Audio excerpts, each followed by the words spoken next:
If you are fishing for the first time this year or have little experience fishing, then most likely you will experience some frustration in the beginning and you probably won't catch as many fish as you want. That's why today we are going to look at what are probably the 5 most common mistakes made by beginner fishermen and how to avoid them. So getting right into mistake number 1, we're going to talk about the leading cause of those nasty wind knots that get into your spool and can either ruin a day of fishing or even your entire spool of line on your reel. I used to do this all the time with my spinning rods. What you would do is you cast your bait out there and then you go ahead and flip the bail over by manually reeling the bail, and it would collapse onto the line and you start fishing. But did you know that the bail on your reel is actually meant to be flipped over manually? By actually reeling to close your bail, what this causes is it will hook your line and bring it around and cause a loop, and then when it closes, if the line is not in the roller, it will go ahead and pin that loop under your line, and as you continue to do that, it will cause twists in your line, and over time it will cause those wind knots or those loops that appear in your spool and then end up in massive giant tangles that come out of your reel, and then you have to deal with them. So instead, the next time you're fishing with a spinning reel, what you should do is go ahead and cast your line out there, and as your bait hits the water, you want to just manually flip your bail back over, and even better if you can make sure that your line is laying in the roller of your spinning reel. That will almost eliminate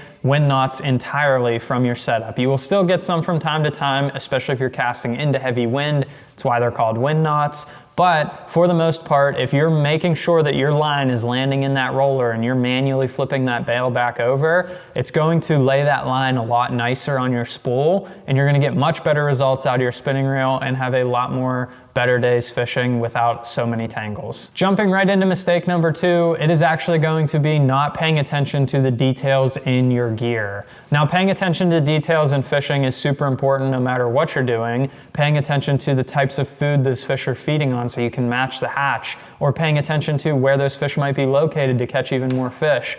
But the biggest mistake is actually when it comes down to the details of your gear. There are 2 very important parts of your gear that I used to not pay attention to at all, and it would cost me fish, or eventually it can even cost you the fish of a lifetime if you get that one good bite. So the first is actually when you get snagged with your lure sometimes, or you've been fishing a bait for a very long time, if you have like a favorite chatterbait, for example, over time, that hook can get dull, or if you're snagging it into pieces of wood or rock, it can actually round the hook point over and create a little bit of a burr on it. And sometimes that burr will be so small, it's not even visible to your eye. So oftentimes what I'll do is I'll just feel the hook to make sure it's still sharp. Sometimes you'll find those little burrs. And what those burrs do is eventually when a fish bites that, the hook will not be sharp enough or pointed enough in the right direction that you won't get a very good hook penetration. So if you've ever been fishing before and you've been using your favorite chatterbait and you used to catch a ton of fish with it,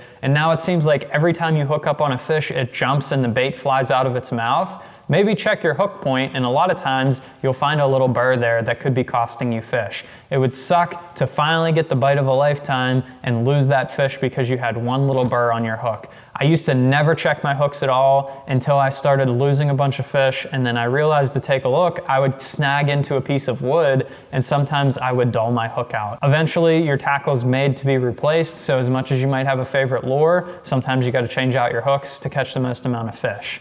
Now the second piece here is actually your line, and I have a perfect example on this rod right here. When I was fishing down in Florida, you will get little micro abrasions that start to appear on your line, especially when you're fishing around heavy cover. So rocks and wood, when you're dragging your bait through that stuff, it will get very small micro abrasions that you might never even see. So a lot of times when I catch a fish, I will just run my hand up the line, and I can actually feel this one right here. As soon as I run it over, it feels rough right in that spot. It's a very, very small abrasion, but what could happen is you've created a weak spot in that line from dragging it through cover. You're better off by cutting off this 2-foot section of line and retying your bait onto fresh line. You'll land more fish that way. What might happen is if I cast this worm out there, I could get, again, the fish of a lifetime to bite this worm, and I set the hook and it snaps off because it has enough pressure to break right at that weak point right there. So always check your line, always check your hooks. They're the 2 most important pieces of equipment that you own as a fisherman.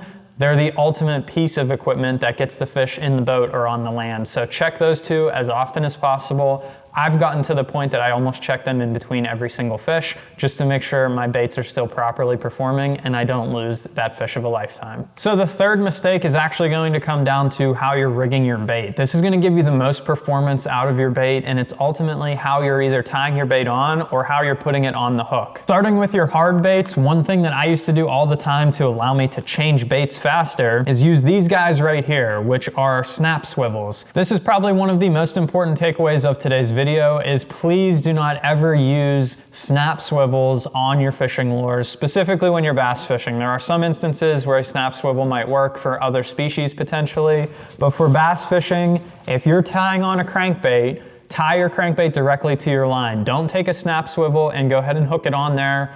There's a few things that snap swivel does. One, it actually rotates, so it's going to kill some of the action of your bait because your line's gonna rotate up here as opposed to on the pull point that's designed into the bait to actually make that bait wobble and get the correct action. The other thing it's going to do is kill your action even more because you're taking a piece of weight. Even though this doesn't weigh a lot, these baits are balanced properly so that they perform in the water. So if you hook a snap swivel on there that has a bunch of weight in the front, it's going to cause it to have different action or even sink, which could be something that you don't want your bait to do.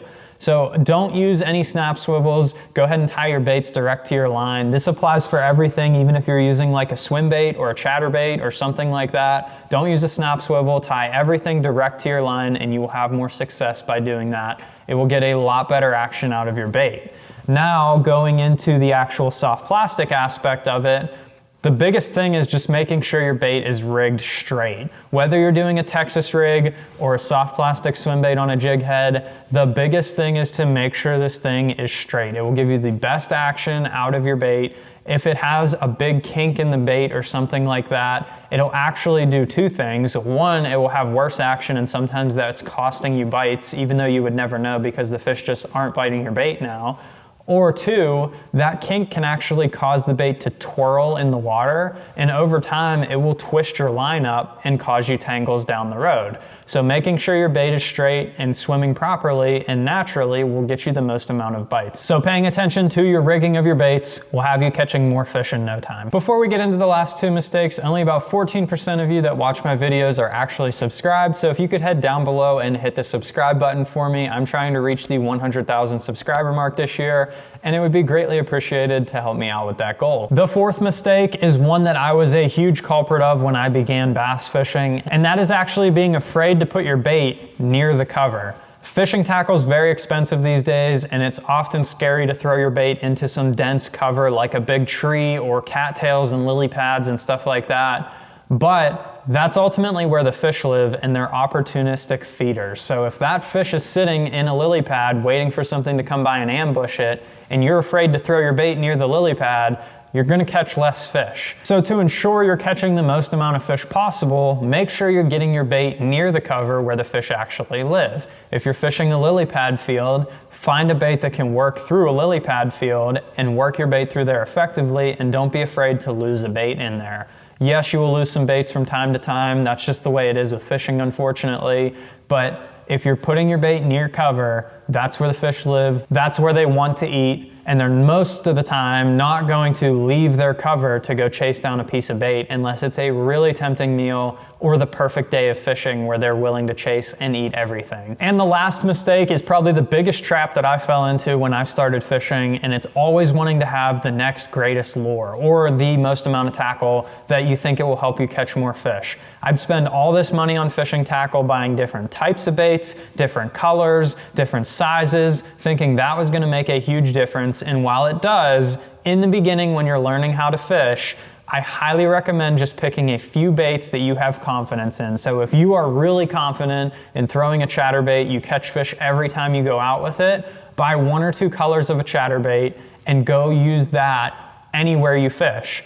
You will learn that it's more about where you place your bait and how you present it than the actual bait or color you're throwing. So I tried to pare down my tackle box a lot to a handful of select styles of baits I'm confident in and know always get bites. My Senkos, my chatterbaits, my swim baits. Those are baits that are always going to perform no matter where you're at. Scale your tackle down to that, fish with what you have confidence in, and you will catch the most amount of fish possible by doing that. However, if you want to learn which baits you need and how to save the most amount of money on your fishing tackle, check this video out right here, hit the subscribe button down below, and thanks for watching.